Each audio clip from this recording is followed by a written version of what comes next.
So I want to tell another story that I remember from years ago. How gang stalkers get gang stalked, right?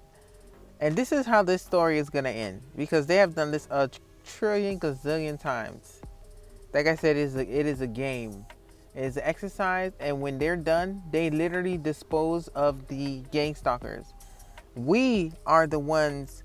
It seems like we're the ones who are the targeted ones, but it's like an experiment to do something to us. But the people that are used to do the experiments, they dispose of these people like fucking garbage, bro. Because I showed you two incidences of people who gang stalked me and they died coincidentally after, right? Okay, here's one incident. I used to be at this job. It was a call center job, and the motherfucking man was doing a scam for student loans. He was doing a student loan scam and he did mortgage scam. And this motherfucking man got shut down by the FBI. But before he got shut down by the FBI, coincidentally, he was doing a mortgage scam and a student loan forgiveness scam. And the boss there, her name was Claudette Brown. She was a fucking bitch. She was a gang stalking that boss. I was the best employee, but yet she used to always try to find a way to try to be nasty to me. And the boss was the honeypot. It was very uncomfortable there. Like I said, I'm a very professional person. I don't believe in fraternization. I don't believe in going to a job and you're having sex with your boss. I mean, if it's a situation where you fall in love with your boss, then shit, by all means, do what you want to do. But if it's just like a regular ass boss nigga and you thinking you gonna have sex with him, it's gonna make the workplace very uncomfortable, you know? And what I did was I would just come in there and do my work, and the boss would sit at his desk, which was like in the middle of the call center floor. He would just stare at me. You know, I guess he was fine. I ain't even gonna lie to you. Some bosses be all right looking, old looking. He was a young ass nigga, like it's like maybe 40s, bitch. Nice fucking body, bitch. What? Nigga was fine as fuck, bitch. That nigga could have got a business hole, bitch. Maybe about 2 more months, I would stay working at that job, bitch. I would have gave it up, but thank God the FBI came and shut the job down, you know. But he was fine at boss. But I remember this. The manager was a big time gang stalker, and the company got shut down. Coincidentally, they were gang stalking, but then they got shut down, right? Then there was this guy named Thany, Thany Shook. Okay, Thany's a fucking asshole. He was definitely in this little secret society. You know, I asked him, I said, do you believe in God? He's like, no, I don't believe in God. He was the weirdest guy that I ever dated. There was this website called afroromance.com. And like I said, I do have a type. So it's called Afro Romance because it's for interracial relationships. And he was in his, he was 50 years old. I was like 27. And, you know, we were dating.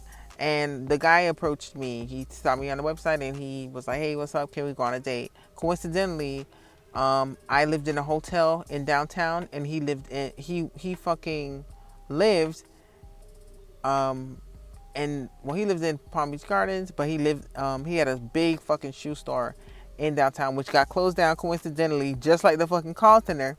Coincidentally, he lived above the condo above there. And the shoe store was a very nice shoe store. I had been there for many, many years. I remember passing by there and always saying, wow, these shoes look so good. But the problem with the shoe store was that he never changed out the shoes or the inventory. And they had terrible customer service. And he didn't trust me because I guess I was a black girl to handle the management for the job. But I would have been a fucking awesome manager. But, you know, he didn't trust me. So it is what it is. He was chose to gang stalk me and to perp me. Cause like, what are the chances? This nigga's a shoe owner. He was a millionaire. You know, I'm literally living in a fucking hotel out of a few suitcases. And this nigga's a millionaire, have a whole motherfucking house in Palm Beach Gardens, have a whole motherfucking store, and on top of the store has a little condo on top of it with a gorgeous view. That's not a coincidence, right? So they tell the man to get me. So I get with the guy and we start dating. First thing first, the man can't have kids. That's a no-go for me because I didn't have kids yet and I definitely wanted kids. Second, the guy was a paymaster. You can't make me be something that I'm not. I guess maybe they wanted me to do that. The guy would pay for girls to have their boobs done and their asses done. He liked girls that would treat him like shit and use him for his money. That's what he liked. And the most money he ever gave me was like $200 to buy a phone because I didn't have a phone at the time. I had like a food stamp phone, and he gave me like $200 to buy a phone, and I bought the phone.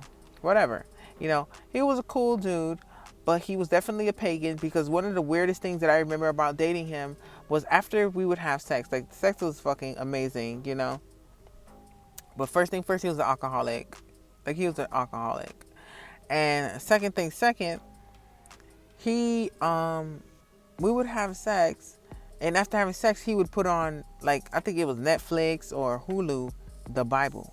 Like the Bible series, we'd be watching it after sex. Who does that? Who fucking puts on the Bible series after sex?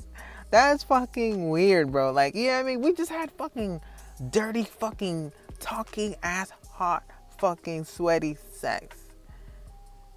And right afterwards, let's smoke a J, let's shoot the shit. No. Let's watch the Bible. And he would always ask me about God for some reason. The first thing I put on my profile was that I'm a Christian. And I prefer a man who's a Christian, of the Christian faith as well. He was an atheist. Why would you single out a fucking church woman? What, are you trying to turn me out to be a pagan like you? I guess that was the goal. And if he would have achieved the goal, he would have been rich. He would have got money, because that's what they do. But the thing was, I don't know if that was the goal or not, because here's what happened. But I think that's what the goal was, because it's a comparison and contrast with him and my ex. My ex, same thing happened with him. He was told the same thing. He has a nice house. He has a company as well.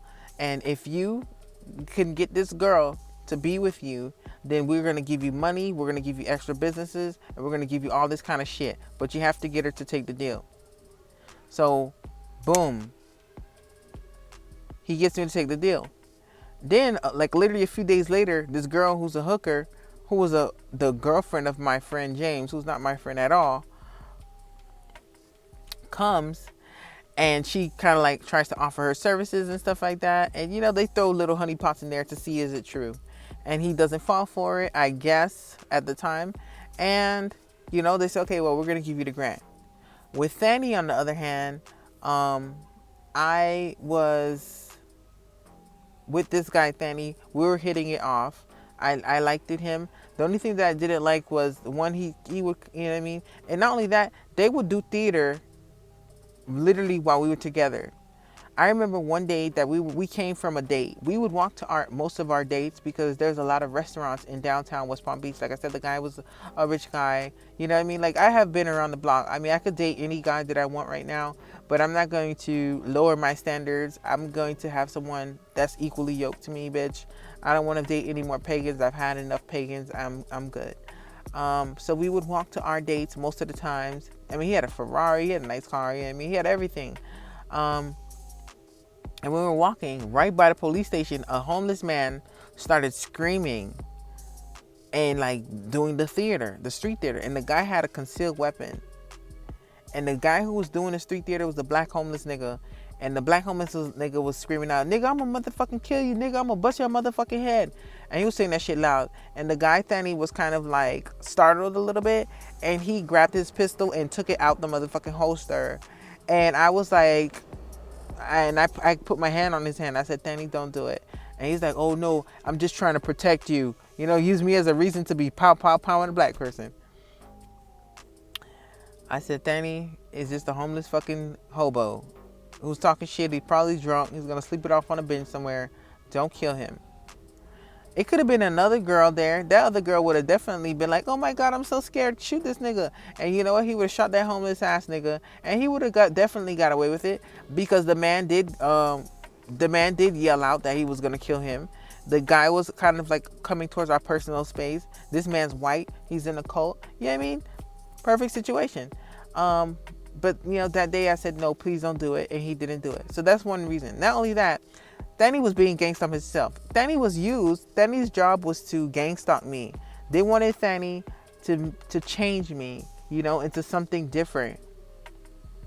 Not only that, to lose weight. One thing about me is when it comes to losing weight and being like slim like I am now, I can't do it unless I'm like kind of like in a good state of mind. I tried with my ex and I couldn't lose any weight because he was just too condescending, too narcissistic. Same thing with Danny. But you know, now all of a sudden I'm, I mean, just as slim as when I was in high school. You know what I mean? So Danny used to get gang stalked because he owned a shoe business, and he had I think a Delray or Boynton Beach shop, and then he had one in West Palm Beach. And Danny, his warehouse kept getting broken into. He had a warehouse in Riviera because Riviera Beach, like I said, is a very cheap area. They be having properties for sale for like $20,000, $30,000 for a nice size property with a nice house. You know what I mean? It's the hood, it's the ghetto, it's the gutter. But if you want to find a storage unit for cheap, that's definitely the place to go. And coincidentally, at his warehouse where all his shoes were and his merchandise, these people kept somehow finding their way inside of the warehouse and robbing him. That was not a coincidence. The very same people who sent him after me, was gang stalking him too. The very same people who were gang stalking me had sent him those women to use his money. You understand what I'm saying? That's why I say it's a game. The motherfuckers that be motherfucking gang stalking, they get gang stalked too. This nigga was not some little ass fish like these niggas around here. These niggas ain't even worth shit. That's like, I know shit. I done been with some niggas. You feel me? I done been with some niggas. But money, that's why after you done had everything in the world, you start to kind of like want substance. You don't want a nigga with money anymore because you learned the truth that money is nothing really. Money is just a tool, and that is it.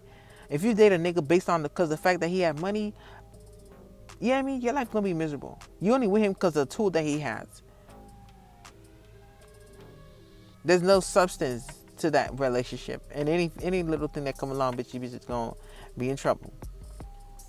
I done had rich niggas, I done had poor niggas that I done put on and got a good ass job and got cleaned up, and as soon as they got cleaned up, them niggas left me for somebody else. So I said, no, I ain't gonna do that no more. I need a nigga who got some money, you feel me, who already got stature. And these people that's in this program, they listen to every little thing you say. They listen to every little thing you say. Be careful what you say on your microphone, because exactly what I wanted is what they gave me. Oh, you want a nigga with some money? Sure, no problem. We'll give you a nigga with the money. But niggas with the money, they pagans, and they sell their souls to the devil, and they rape kids out here. So you gotta be down with the good thing. And you know, I used to go to parties with my ex-husband, and everybody was condescending. Everybody was narcissistic. The wives, husbands were literally like, you could tell they were swingers. You could tell they were swingers. Like one time I went to this restaurant party of one of the clients for my ex-husband, and this one guy who was an attorney kept literally staring at me and giving me this weird pervy eye, like, you know, I'm like, no, I'm not a swinger, you know? And then, you know, it's just like you get this weird kind of like swinger, everybody's a swinger kind of vibe. The wives hate you for some reason. It's not that they hate you, it's the wives know that their husbands are all dogs. So anytime they see a younger, prettier woman, or just a younger woman in general, in the circle, they automatically believe that since she's the fresh fish, my man's gonna be fucking her next because my man's a goddamn whore. Instead of controlling your dog with a fucking shorter leash, you're out here trying to motherfucking blame the goddamn bone. Don't blame the bone, bitch. Train your goddamn dog better, hoe. Anyways, these bitches be gang stalking every fucking body. They gang stalk the motherfuckers that gang stalk. Like I said, I done had every fucking thing you could name of. Everything. Last time, I said, well, what's the problem? Isolation. You're going to figure out the problem with the men of society. You need to isolate. You need to isolate. Please excuse my dear Aunt Sally, bitch. They taught us math, but bitch, math is good in real life too. You know, you keep getting in fucked up relationships with narcissists. Your men keep cheating on you. They keep abusing you. They keep lying to you. They keep doing this, keep doing that. Why do I keep ending up in the same situation? What is it?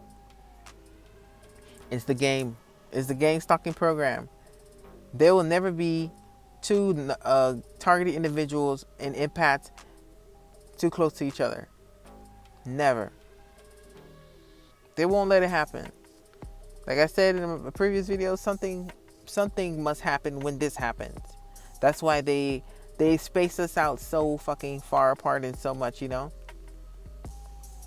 And they're all like very demonic people. They're very demonic, and the higher up you go, the worse it is. Because I mean, my ex-husband was my ex-husband was a piece of shit. But like this last one, he had a lot of things, and the guy Danny was even better. I mean, Danny was not like a Latin male, because it's a hierarchy. There's the black people, there's the Latin people, then there's the white people. That's how these people do the hierarchy. I don't know why it's like this, but that's what I've learned, because I dated men of all different races and backgrounds and demographics. And the guy Danny, with him it was a bit different, because I guess because he was white and he was richer. Like I said, he was a millionaire. But once he could not get me, like literally, everything was taken from him. His house was taken from him.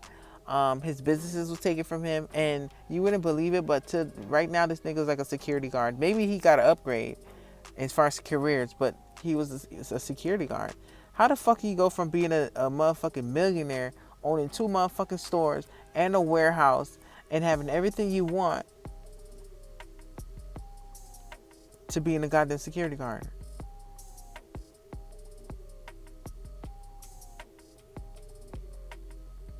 Like I said, in order to perp us, we are the prize. It's something about our energies that is needed in this game.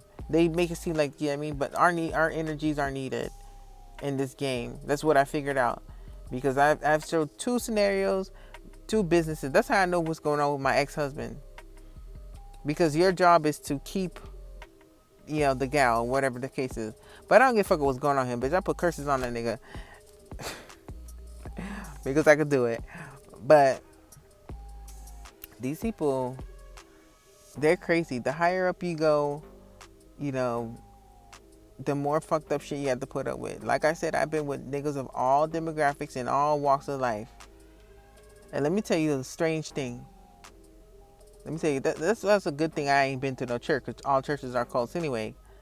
But my first husband, we never used to go to church. My second husband, he was a Jehovah's Witness. We never went to church. With Danny, he was a goddamn atheist. Why are all the men that they send me don't go to church or don't believe in God? I'm a true love, Jesus loving, Jesus freak ass girl, and you send me an atheist. Why do they keep trying to pair me like this? You understand what I'm saying? It's some weird shit. That's why I don't be trying to fuck with these things. Like I said, I'd rather wait on whatever's gonna be, because when you rush to shit, you gonna rush into something that you should have never got into. But if you wait, what's gonna be for you is gonna be for you. But the whole point of the story was how gang stalkers always get gang stalked. It don't matter if you're gang stalking or not. They gang stalk the gang stalkers. Anytime you have a problem in your life, to you're thinking, well, it's just a coincidence. But the truth is, there is no such thing as coincidences anymore. Every single thing that's ever happened to you in your entire life is not a coincidence. That's why this whole world is called a matrix. A matrix is like a computer programming world, because that is how this world really is. The people who are in charge of the matrix, aka our government and all these stupid secret societies, they view our lives. Why do you think they have all this CCTV and they're watching you through your phone and all this kind of stuff? They view our lives as a show, And the people who are targeted individuals, we are their entertainment. So they purposely terrorize us, and they almost had me raped today. They thought it was fun to have a nice little freak show. Not today, bitch. Not today. But they purposely terrorize you and do all these atrocious things to you because you're entertaining to them, and they need entertainment. So that's what they do. So, yeah.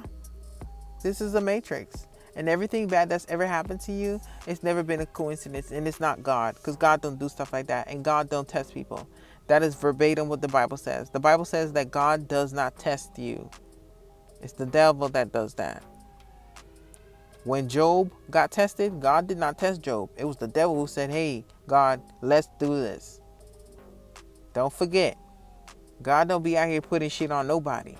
It's these devils out here, the motherfucking government and the church and all these organizations. They're the ones who covertly orchestrate your demise. Okay? Anything bad that's ever happened to you, bitch, I don't give a fuck what it is. Think back to every bad shit that ever happened in your life, my nigga. Your mama got murdered, bitch, they orchestrated her murder.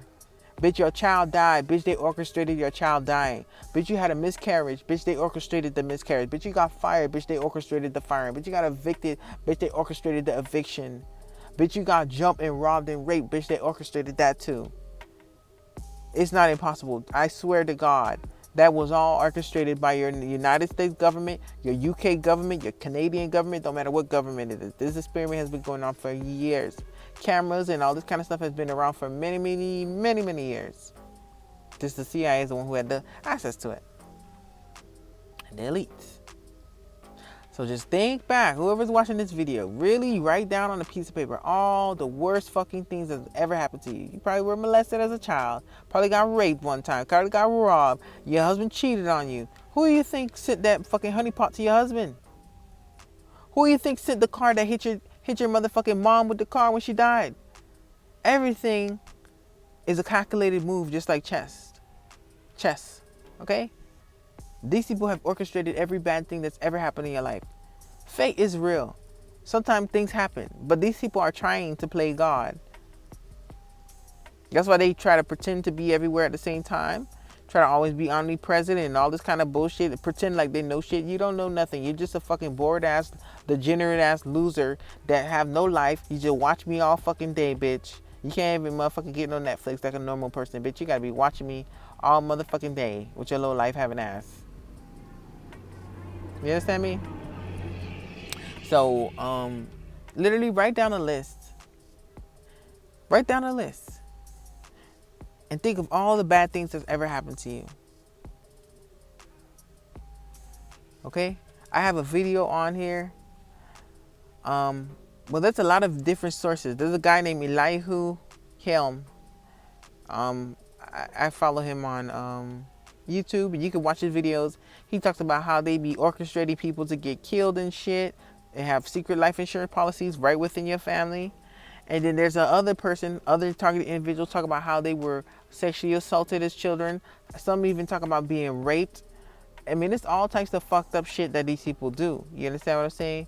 But the whole point is, every single thing that is bad within this world, it is the fucking people who are the elites and the pagans who are orchestrating it. Of course, now I'm in the game, thank God. But other than me being in the game, before I came up in this bitch and started putting curses, everything bad that happened to you, it was the fault of these people. Everything bad. Think back to as far as you can remember and know that it was their fault.